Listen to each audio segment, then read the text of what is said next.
wachana na utoto, mwaka wa kuwasha moto, mwaka mpya kazana ndo tuko vile vile, tulihangaika sana ndo mwaka wetu nasie. Huu mwaka wa kutoka si sasa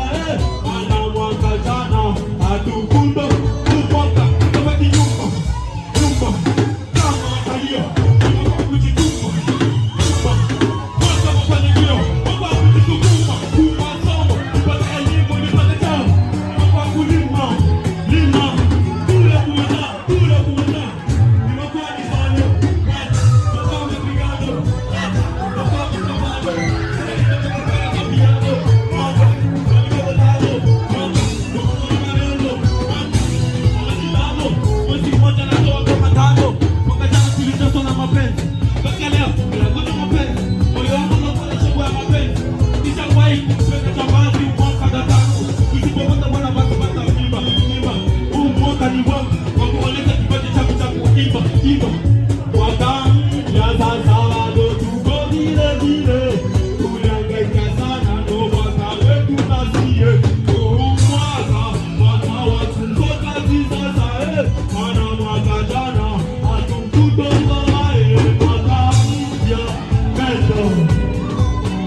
Mwaka mpya